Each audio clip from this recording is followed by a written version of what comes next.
Hello students, myself Bhupinder Kaur, lecturer biology from Government Model Senior Secondary School 3B1 Mohali. Dear students, we are doing our 7th chapter, that is evolution. And in my previous lecture, I discussed about Darwin's theory of natural selection. There we studied that how Charles Darwin explained the process of biological evolution with his famous theory of natural selection. But students, Darwin's theory का एक weak point था that he was not able to explain the reasons of variations. भी variations कैसे produce होते हैं. So students, modern theory of evolution is actually a modification or elaboration of Darwin's theory. इसीलिए हम modern theory of evolution को Neo-Darwinism के name से भी जानते हैं.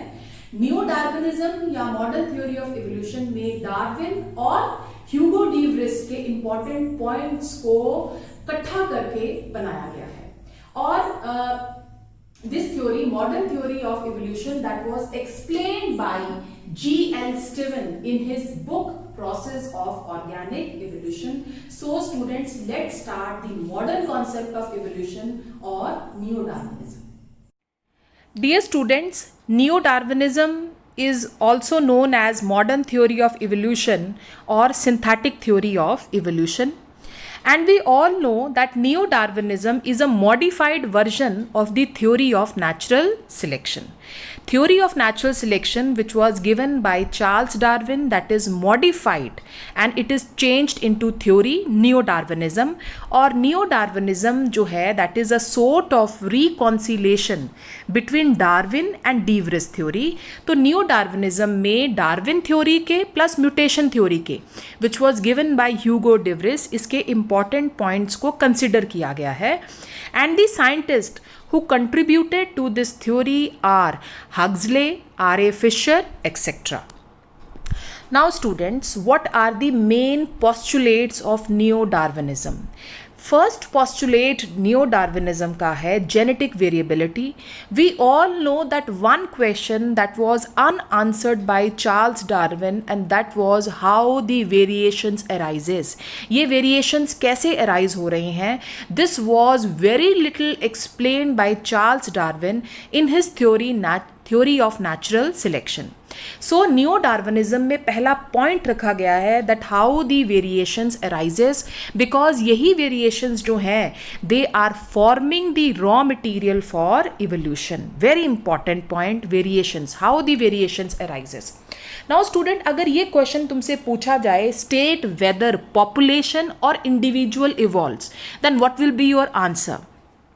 Students, the answer should be population. It is the population that is evolving, not an individual. Because अगर individual के अंदर कोई variations arise होते हैं, then after his death वो variations जो हैं they get disappeared. But जो population है, which is the group of individuals living in a particular area, that still survives. So it is the population that is evolving, not a particular individual.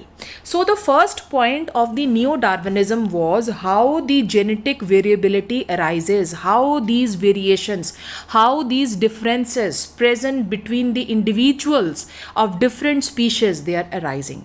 So first point इसमें है students chromosomal aberrations. Chromosomal aberrations एक तरीका है mutation का. Mutation we all know, sudden inheritable changes produced in an individuals, they are known as mutations. और mutation topic हमने students detail में study करना है. तो ये chromosomal aberrations जो हैं that is a type of mutation. Because mutations कैसे राइज होते हैं? म्यूटेशंस दो टाइप के होते हैं, एक होते हैं क्रोमोजोमल, एक होते हैं जीन. अगर क्रोमोजोम की स्ट्रक्चर या उसके नंबर में कोई चेंज आ रहा है, that is known as chromosomal aberrations. So पहला पॉइंट है morphological changes in chromosomes affecting their number. This is known as chromosomal aberrations. Chromosomal aberration students 4 type के हैं. डिलीशन मतलब अगर क्रोमोजोम की एक सेगमेंट जो है, एक पार्ट जो है वो लॉस हो जाता है, this is known as deletion. Duplication का मतलब कि अगर सपोज ये सेगमेंट लॉस हुई और वो उसके होमोलोगस पे जाके अटैच हो गई, तो इस क्रोमोजोम में क्या हो गई? डुप्लीकेशन हो गई, उसमें एक्स्ट्रा जीन्स आ गई हैं, presence of some genes more than once. अब ये पर्टिकुलर जो जीन है ये डबल हो गई तो डुप्लीकेट हो गई. सो डिलीशन का मतलब है अगर एक सेगमेंट पार्ट क्रोमोसोम का लॉस हो रहा है। डुप्लीकेशन का मतलब अगर वो पार्ट लॉस होता है और अपने होमोलोग के साथ जाके अटैच कर जाता है, जिसके कारण जीन्स उस पर्टिकुलर पार्ट में डुप्लीकेट हो रही हैं, this is known as what, duplication. तीसरी चीज़ है स्टूडेंट्स ट्रांसलोकेशन। ट्रांसलोकेशन का मतलब कि अगर एक सेगमेंट क्रोमोसोम का लॉस हो रहा है वो अटैच हो रहा है टू इट्स नॉन होमोलोगस, ठीक है, वो अपने होमोलोगस के साथ नहीं, नॉन होमोलोगस के साथ जाके अटैच होता है, that is known as translocation. और इन्वर्जन का मतलब है कि अगर एक सेगमेंट लॉस हो रही है और वो दोबारा आके अटैच करती है but at 180 degree angle rotation, after 180 degree angle rotation के बाद वो दोबारा आके ज्वाइन कर जाती है, that is known as inversion. जैसे स्टूडेंट सपोज ये एक हमारा स्टैंडर्ड क्रोमोसोम है, तो देखो यहाँ पे क्या हो गई, डिलीशन हो गई। डिलीशन मतलब बी पार्ट जो है तुम देख रहे हो, B part that is lost, so this is known as what, deletion. दूसरी चीज है स्टूडेंट्स डुप्लीकेशन। डुप्लीकेशन में हम देखते हैं कि बी पार्ट जो है वो लॉस हुआ और वो बी पार्ट के साथ जाके अटैच हो गया, सो बी जीन जो है वो डुप्लीकेट कर गई है, वो 2 कॉपीज में है अब, so this is known as what, duplication. Inversion देखो स्टूडेंट्स, इन्वर्जन का मतलब है, देखो ये जो नॉर्मल जो सीक्वेंस है जीन्स का क्रोमोसोम के ऊपर वो क्या है, ABCDEF। देखो इन्वर्जन में क्या हुआ, ये एक पार्ट जो है वो लॉस हुआ है क्रोमोसोम का, ये वाला BCD वाला पार्ट लॉस हुआ और ये 180 डिग्री एंगल पे घूम के जो है वो अटैच हो गया है। नहीं, ये वाला पार्ट नहीं है, इतना, ये 4 वाला पार्ट है, ABDE। तो तुम देख रहे हो पार्ट जो है वो लॉस हुआ और वो 180 डिग्री एंगल पे रोटेट होके दोबारा आके अटैच हो गया। तो अब सीक्वेंस जीन्स का क्या हो गया students, AEDCBF, so this is known as inversion. और ट्रांसलोकेशन का मतलब है कि अगर एक सेगमेंट क्रोमोसोम की लॉस हो रही है और वो जो है नॉन होमोलोग के साथ जाके अटैच हो जाती है, so that is known as what, translocation. जैसे ये 2 नॉन होमोलोगस क्रोमोसोम्स हैं स्टूडेंट्स, तो इसकी जो पार्ट है वो यहाँ पे अटैच हो गया नॉन होमोलोगस के साथ और उसका पार्ट जो है वो दूसरे के साथ अटैच हो जाता है। So this is the different types of chromosomal aberrations. Next है स्टूडेंट्स न्यूमेरिकल भी यहाँ पे हमने ये जो 4 टाइप्स पढ़े, इसमें हमने देखा कि क्रोमोसोम की स्ट्रक्चर में कैसे चेंज आया। अब हम स्टडी करेंगे कि क्रोमोसोम के नंबर में चेंज आने से भी म्यूटेशंस हो सकते हैं। इसमें एक है यूप्लॉइडी और एक है एन्यूप्लॉइडी। यूप्लॉइडी का मतलब है गेन और लॉस ऑफ 1 और मोर जीनोम, ठीक है। अगर एक पूरा का पूरा हैप्लॉइड सेट जो है क्रोमोसोम्स का वो ऐड हो रहा है या वो लॉस हो रहा है, that is known as euploidy. जैसे अगर n है, n से 2n हो गया, डिप्लॉयड हो गया, डिप्लॉयड से ट्रिप्लॉयड हो गया, ट्रिप्लॉयड से वो टेट्राप्लॉयड हो जाता है, तो हम यहाँ पे देख रहे हैं कि हैप्लॉयड सेट ऑफ जीन्स जो हैं वो ऐड होती जा रही हैं, this is known as what, euploidy. Aneuploidy का मतलब है अगर 1, 2 क्रोमोसोम ऐड हो रहे हैं या लॉस हो रहे हैं, सो गेन और लॉस ऑफ 1 और 2 chromosomes, that is known as what, aneuploidy. तो एन्यूप्लॉइडी में हम देखते हैं भी या तो अगर मोनोसोमी है, मोनोसोमी ये भी हम डिटेल में स्टूडेंट्स करेंगे, मोनोसोमी मीन्स 2n-1, एक क्रोमोसोम लॉस हो गया। नलीसोमी मीन्स 2 क्रोमोसोम्स लॉस हो गए, 2n-2। ट्राइसोमी का मतलब है 2n+1, एक क्रोमोसोम ऐड हो गया। टेट्रासोमी का मतलब एक पेयर ऐड हो गया, 2n+2। So numerical chromosomal changes में क्रोमोसोम का नंबर जो है that is changing. So these are the second reason of the genetic variability. Third point है students gene mutations. अगर जीन के केमिकल नेचर में कोई चेंज आ रहा है, सो ये इसके डिफरेंट टाइप्स हैं, point mutations, gross mutations. Point mutations मतलब अगर एक न्यूक्लियोटाइड सीक्वेंस में कोई चेंज आता है, if there is change in 1 nucleotide, that is known as point mutation. अगर एक से ज़्यादा न्यूक्लियोटाइड्स में चेंज आ रहा है, that is known as gross mutation. So gross mutations, they are of different types like deletion, addition and substitution. Fourth point students, genetic variability का है recombination of genes. Recombination एक natural हम कह सकते हैं तरीका है जिस तरीके से variations आती हैं। और natural ways क्या है students? पहला स्टेप है, ये भी हम थोड़ा सा डिटेल में स्टडी करेंगे along with mutation topic। पहला रीजन है students independent assortment of chromosomes at the time of gamete formation. जब गैमीट फॉर्मेशन हो रही है तो उस टाइम इंडिपेंडेंटली क्रोमोसोम्स असॉर्ट करते हैं, जिसके कारण ये रीजन है कि हमारे अंदर 2⁻23 types of gametes are produced by a single individual. इतने टाइप के गैमीट्स का फॉर्म्ड होना पहला तरीका। दूसरा, क्रॉसिंग ओवर का होना at the time of gamete formation, second way of recombination. Third way है रेंडम फ्यूजन ऑफ गैमीट्स। हम देखते हैं कि जो गैमीट्स हैं वो रेंडमली फ्यूज कर रहे हैं। 2⁻23 types of gametes of one individual, they can combine with 2⁻23 types of gametes of other individual. So random fusion of gametes, ये 3 तरीके हैं स्टूडेंट्स रिकॉम्बिनेशन के।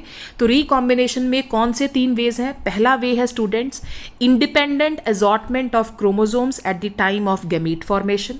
दूसरा, crossing over at the time of gamete formation. And third, random fusion of gametes at the time of gamete formations. So ये recombine कर रहा है genes को, and therefore this is also one of the main reason for variations to arise.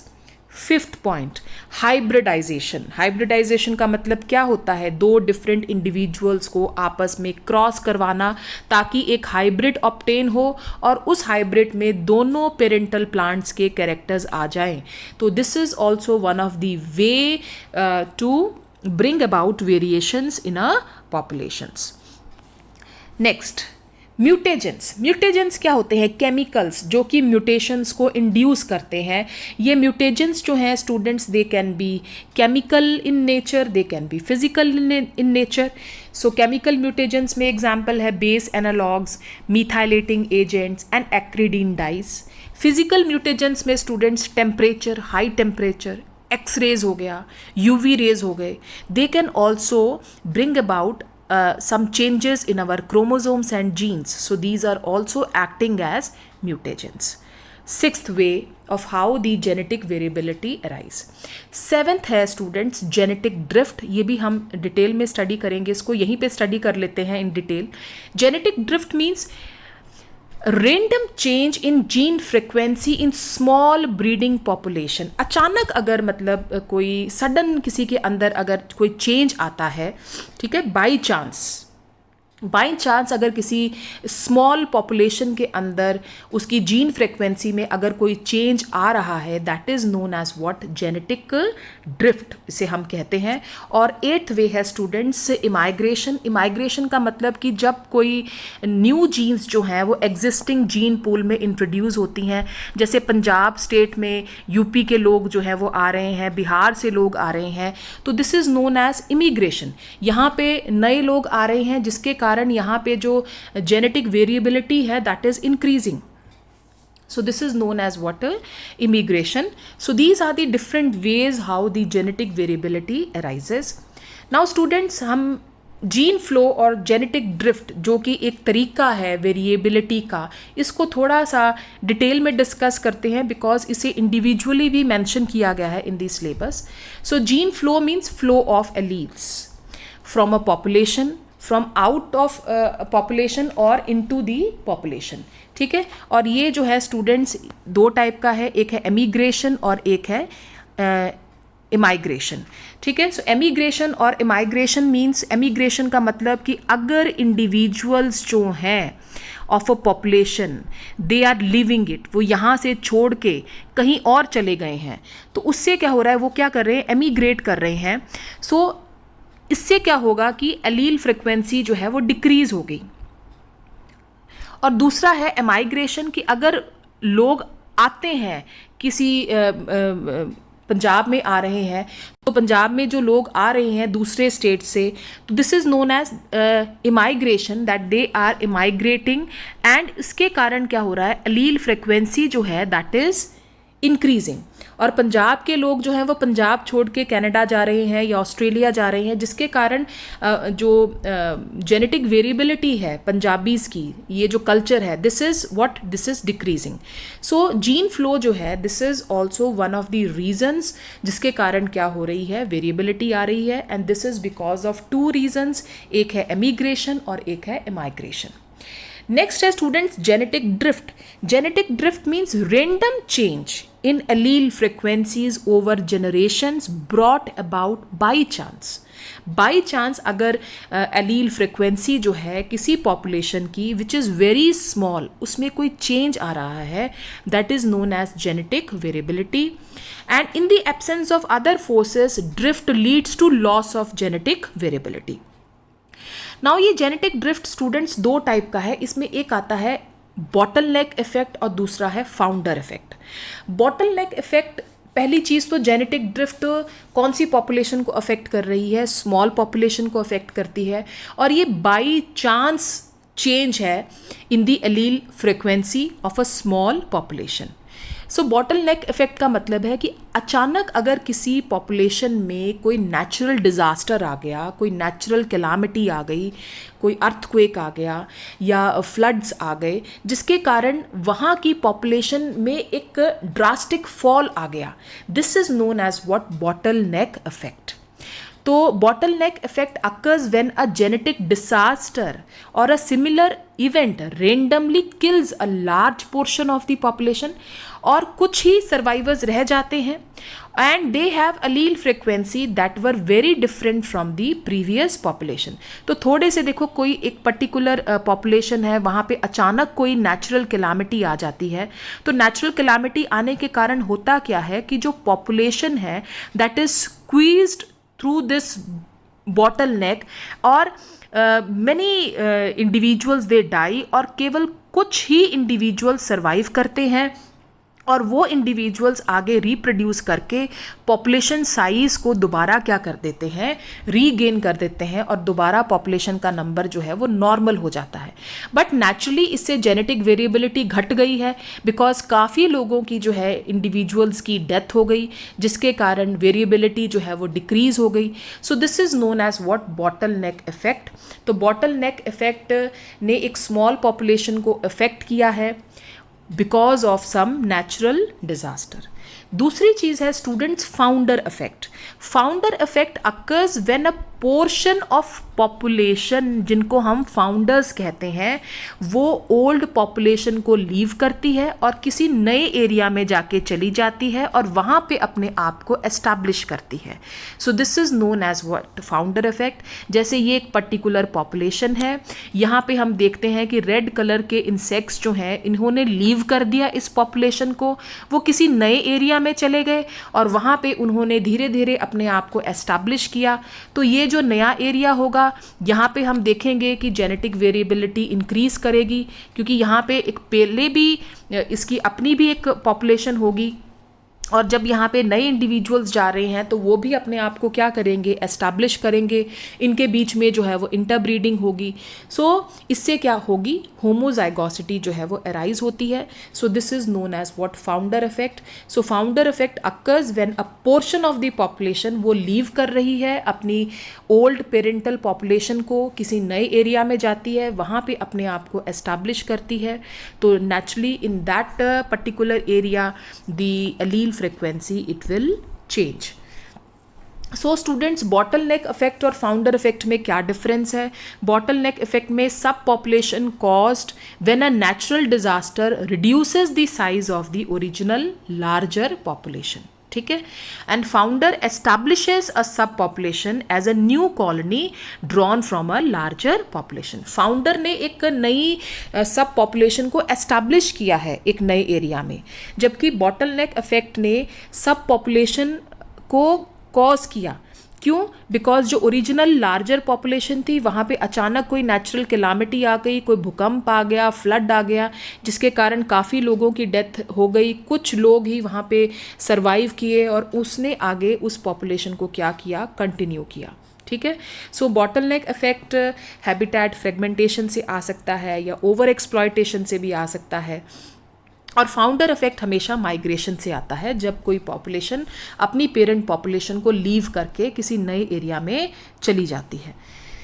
So these were the different reasons of genetic variability. तो ये पहला point था students न्यो Darwinism का. दूसरा पॉइंट क्या है, this is also very important, कई बारी इसके ऊपर इंडिविजुअल क्वेश्चन भी आ जाता है students. Natural selection. Now natural selection does not operate on survival of the fittest. जैसे डार्विन ने इसको एक्सप्लेन किया था कि survival of the fittest, survival of the fittest, that was this term actually was given by Herbert Spencer. तो ये उस तरीके का नहीं है natural selection, and it operates through differential reproduction and comparative reproductive success. Now differential reproduction का मतलब क्या है? डिफरेंशियल रिप्रोडक्शन का मतलब ये है that members which are better adapted to the environment, उनका लाइफ स्पैन भी लंबा है और उनका रिप्रोडक्टिव रेट भी क्या है, हाई है. वो ज़्यादा ऑफस्प्रिंग्स प्रोड्यूस कर रहे हैं in the next generation then the members which are less adapted.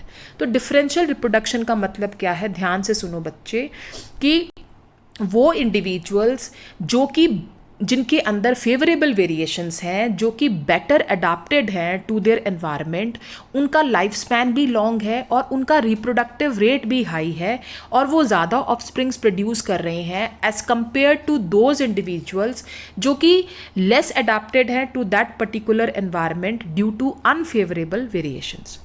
So due to sexual communication, there is free flow of genes and genetic variability spreads from individuals to deme, then to population, and finally in most of the members of the species.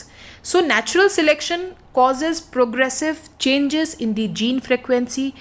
और होगा क्या कि वो individuals जो better adapted हैं in a particular area due to more favourable variations, उनकी जो अलील frequency है वो इंक्रीज़ कर जाएगी और जो लेस अडेप्टेड हैं उनकी अलील फ्रिक्वेंसी जो है वो डिक्रीज़ कर जाएगी. स्टूडेंट्स, इसको एक डायग्राम की हेल्प से जो है वो देखो एक्सप्लेन किया गया है. This is the parental population और इसमें हम देख रहे हैं वेरिएंट्स कितना है, 1/10 है. There is only 1 variant. So first offspring generation में वेरिएंट्स का देखो, अब देखा जाता है कि अगर सपोज कोई एक नेचुरल कैलामिटी आ जाती है, कोई अचानक कोई प्रॉब्लम आ जाती है इस पर्टिकुलर ज्योग्राफिकल एरिया में, और ये जो ब्लैक वाला इंडिविजुअल है इसके अंदर फेवरेबल वेरिएशंस हैं, ये वेल अडेप्टेड है टू द एनवायरनमेंट, तो फ़ायदा इसको होगा और ये अपने आप को एस्टैब्लिश करेगा. क्यों अपने आप को एस्टैब्लिश करेगा?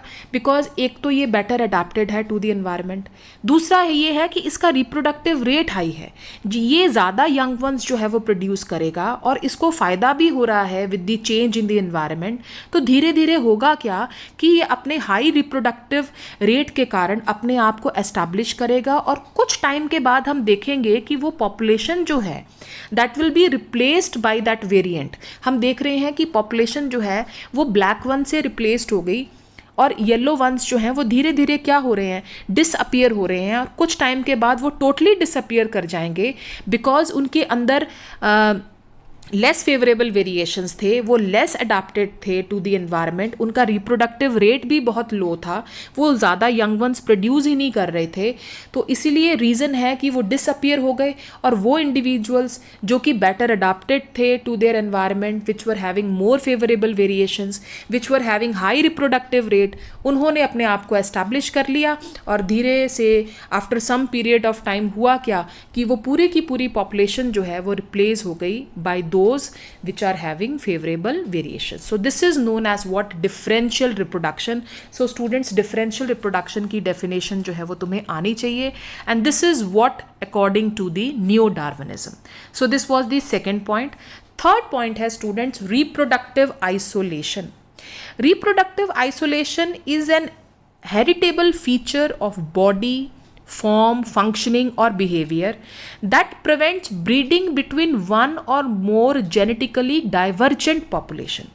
Reproductive mechanism जो होता है स्टूडेंट्स, वो स्पीशीज को आपस में इंटरब्रीड करने नहीं दे रहा. जिसके कारण वो स्पीशीज जो है वो यूनिक रहेंगे, बिकॉज अगर उनमें इंटरब्रीडिंग स्टार्ट हो गई, उन्होंने आपस में इंटरब्रीड करना शुरू कर दिया स्पीशीज ने, तो उनकी वेरिएबिलिटी क्या हो जाएगी, लॉस हो जाएगी, उनकी यूनिकनेस जो है वो लॉस हो जाएगी। तो रिप्रोडक्टिव आइसोलेशन जो है वो दो डिफरेंट स्पीशीज को आपस में इंटरब्रीड नहीं होने दे रहा, और ये बहुत ही एक अच्छा तरीका है for the formation of new species. Now reproductive isolation students दो तरीकों से अपने आप को ऑपरेट करती है। एक होती है प्री जाइगोटिक, एक है पोस्ट जाइगोटिक। प्री जाइगोटिक जो है वो जाइगोट की फॉर्मेशन नहीं होने देगी। पोस्ट जाइगोटिक में जाइगोट फॉर्म होगा, बट वो जाइगोट जो है वो सर्वाइव नहीं कर सकता because of many reasons. So we will do about these reproductive isolating mechanisms also, जो कि थर्ड पोस्टुलेट है नियो डार्विनिज्म का। नो प्री मेटिंग या प्री जाइगोटिक में क्या है, मेटिंग और जाइगोट फॉर्मेशन ब्लॉक हो रही है, जाइगोट की फॉर्मेशन नहीं हो रही है। और ये आइसोलेटिंग मैकेनिज्म्स डिफरेंट टाइप्स के हैं स्टूडेंट्स, इनको हम वन बाय वन डिस्कस करेंगे with the help of pictures and diagrams. So पहला है स्टूडेंट्स रिप्रोडक्टिव आइसोलेशन में mechanical isolation. So what is reproductive isolation? The inability of living organisms to interbreed. This is known as reproductive isolation, and this maintains distinctiveness of characters among species. अगर species different species ही आपस में interbreed करना शुरू कर दे तो उनकी variability तो loss हो गई, उनकी uniqueness, वो जो distinctiveness है उनके अंदर, that will be lost. So ये एक barrier है जो कि nature ने खुद बनाया है दो different species को interbreed ना होने देना। सो इसमें सबसे पहला है प्री जाइगोटिक में students mechanical isolation. Mechanical isolation क्यों है स्टूडेंट्स? बिकॉज जो जेनिटेलिया है, सेक्स ऑर्गन्स हैं, रिप्रोडक्टिव ऑर्गन्स हैं, उनकी स्ट्रक्चर डिफरेंट है, इसीलिए दो डिफरेंट स्पीशीज वो आपस में इंटरब्रीड ही नहीं कर पा रहे। This is known as mechanical isolation. Geographical isolation का है कि उन दोनों के बीच में कोई ना कोई जोग्राफिकल बैरियर है, कोई सी है, कोई माउंटेन है, कोई डिजर्ट है, तो एक जोग्राफिकल बैरियर है, एक डिस्टेंस है लंबा सा, जिसके कारण वो एक दूसरे तक पहुंच नहीं पा रहे हैं, and they are not able to breed with each other. This is known as what, geographical isolation. तो ये जाइगोट की फॉर्मेशन ही नहीं होने दे रहा। तीसरा तरीका है student spatial isolation. Spatial isolation means when the individuals they are isolated by long distances. ये लॉन्ग डिस्टेंस जो है वो उनको आपस में इंटरब्रीड नहीं होने दे रहा। फोर्थ, इकोलॉजिकल और हैबिटेट आइसोलेशन। उनका हैबिटेट अलग है, ठीक है। तो जैसे सपोज कि पानी में ही कोई इंडिविजुअल है, बट एक जो है वो सरफेस पे है, एक जो है वो बॉटम ड्वेलर्स है, तो निशेज उनकी क्या है, डिफरेंट है। निशेज डिफरेंट होने के कारण they are not able to interbreed with each other. Temporal isolation. Temporal isolation का मतलब है कि उनके ब्रीडिंग पीरियड्स डिफरेंट हैं, वो अलग अलग सीजन्स में ब्रीड कर रहे हैं, एक जनवरी में कर रहा है तो एक जून के महीने में कर रहा है। So because of the different breeding periods they are not able to interbreed with each other. And ethological behavioural isolation means उनके जो कोर्टशिप बिहेवियर हैं वो डिफरेंट हैं, उनके अंदर बिहेवियरल डिफरेंसेस हैं, and because of these behavioural differences they are not interbreeding with each other. So these are the different types of isolating mechanisms जो कि जाइगोट की फॉर्मेशन को क्या करते हैं, प्रिवेंट करते हैं। नेक्स्ट है जेनेटिक आइसोलेशन भी है। Genetic isolation that is due to the interspecific sterility due to accumulation of independent gene mutations for structural and functional characters। इसमें मैंने तुम्हें सेल्फ स्टरलाइल जीन्स के बारे में बताया था। So due to self sterile genes the species they are not interbreed with each other। Physiological isolation that is due to functional incompatibility in their mating or in the production, fertilization or survival of the gametes। So these are the different types of students pre-zygotic reproductive isolating mechanisms। Next है students post zygotic isolating mechanisms कि zygote की formation तो हो रही है but वो zygote जो है that is aborting at an early age or that is not able to develop itself। So this is known as what post zygotic isolating mechanism, जिसमें सबसे पहला है gametic incompatibility। Sperm transfer takes place but zygote नहीं formed हुआ। Zygote mortality, zygote formed हुआ but वो develop नहीं कर पा रहा। हाइब्रिड इनवायबिलिटी, जाइगोट जो है वो डेवलप हो गया इनटू एम्ब्रियो, बट वो जो एम्ब्रियो है that is inviable. Next, hybrid formed हुआ from the embryo but that hybrid is sterile, वो आगे अपनी नेक्स्ट जनरेशन जो है वो नहीं प्रोड्यूस कर पा रहा। For example horse and donkey results in mule, mule और हिनी जो हैं they are all hybrids but they are sterile, वो अगली जनरेशन प्रोड्यूस नहीं कर सकते हैं। Hybrid breakdown means hybrid formed होता है, वो रिप्रोड्यूस भी कर रहा है बट उनकी अगली जो जनरेशन है that is sterile. So these are the different types of students isolating mechanisms जो कि दो डिफरेंट स्पीशीज को आपस में इंटरब्रीड करने से प्रिवेंट करते हैं and they result in the formation of new species. So fourth point है students, speciations means formation of new species. तो पहला हमने तरीका देखा जेनेटिक वेरिएबिलिटी है, वेरिएशंस जो हैं वो किस किस तरीके से अराइज हो रहे हैं। दूसरा पॉइंट हमने स्टडी किया स्टूडेंट्स नेचुरल सिलेक्शन जो कि है डिफरेंशियल रिप्रोडक्शन, कि वो इंडिविजुअल्स जिनके अंदर फेवरेबल वेरिएशंस हैं, जो बेटर अडाप्टेड हैं टू देयर एनवायरनमेंट, उनका रिप्रोडक्टिव रेट हाई है, उनका लाइफ स्पैन लंबा है, तो उनको जो है वो एक एडवांटेज मिल रहा है। सो वो धीरे धीरे अपने आप को एस्टैब्लिश कर रहे हैं और वो इंडिविजुअल्स जो कि लेस अडाप्टेड हैं वो क्या हो जाते हैं, पेरिश कर जाते हैं, ख़त्म हो जाते हैं from that particular population. Third point हमने स्टडी किया स्टूडेंट्स रिप्रोडक्टिव आइसोलेटिंग मैकेनिज्म्स जो कि दो डिफरेंट स्पीशीज़ को जो है वो इंटरब्रीड होने से प्रिवेंट कर रहा है, बिकॉज अगर वो इंटरब्रीड कर जाएंगे तो उनकी यूनिकनेस जो है या उनका जो डिस्टिंक्टिवनेस है that will be lost. So fourth way है कि रिप्रोडक्टिव आइसोलेटिंग मैकेनिज्म्स जब ऑपरेट करते हैं then they result into the formation of new species. और स्पेसिएशन स्टूडेंट्स दो तरीका है स्पेसिएशन का, एक है एलोपेट्रिक और दूसरा है sympatric. Allopatric means speciation that occurs when two or more populations of a species they are geographically isolated. Suppose ये parental population है, ये population है और ये geographically isolate हो जाती है। By chance इनके बीच में suppose कोई नदी आ गई या कोई पहाड़ आ गया और ये population जो है वो isolate हो गई due to some geographical barrier। तो ये जो population है अब इसका जो environment अलग है, ये जो individuals हैं इनका environment क्या है, अलग है। तो धीरे धीरे कुछ टाइम के बाद क्या होंगे, they will form what, new species. तो यहाँ पे नई स्पीशीज की फॉर्मेशन क्यों हुई है students, due to geographical isolation हुई है and this is known as what, allopatric speciation. दूसरी है student sympatric speciation. Sympatric speciation में जो इंडिविजुअल्स हैं they are in the same geographical area, वो एक ही ज्योग्राफिकल एरिया में है, कोई ज्योग्राफिकल बैरियर नहीं है, बट इनके अंदर कुछ डिफरेंट आइसोलेटिंग मैकेनिज्म्स हैं, जैसे इनका ब्रीडिंग सीजन डिफरेंट है, इनका कोर्टशिप बिहेवियर जो है वो डिफरेंट है, इनके सेक्स ऑर्गन्स की स्ट्रक्चर जो है वो डिफरेंट है, जो इनको आपस में इंटरब्रीड नहीं होने दे रही। सो धीरे धीरे after some time they will form what, new species. So sympatric में populations evolve with overlapping ranges, इनमें behavioral barriers हैं या hybridization है या polyploidy है। So these are the different barriers जो कि इनको interbreed नहीं होने दे रहे and which are resulting into the formation of new species. So according to Neo-Darwinism there are 4 steps of organic evolution. पहला step हमने पढ़ा appearance of genetic variability in certain members of a population, भी ये genetic variations कैसे arise होते हैं। दूसरा है ये genetic variability spread कैसे करती है, हमने पढ़ा कि ये genetic variability spread कर रही है by the process of differential reproduction। तीसरा है रिप्रोडक्टिव आइसोलेशन जो कि दो डिफरेंट स्पीशीज़ को आपस में इंटरब्रीड नहीं होने दे रहा। और फोर्थ पॉइंट है एक्यूमुलेशन ऑफ जेनेटिक वेरिएबिलिटी जिसके कारण नई स्पीशीज़ की फॉर्मेशन हो रही है। और ये नई स्पीशीज़ की फॉर्मेशन स्टूडेंट्स दो तरीके से होती है, एक है एलोपेट्रिक और दूसरा है सिम्पैट्रिक।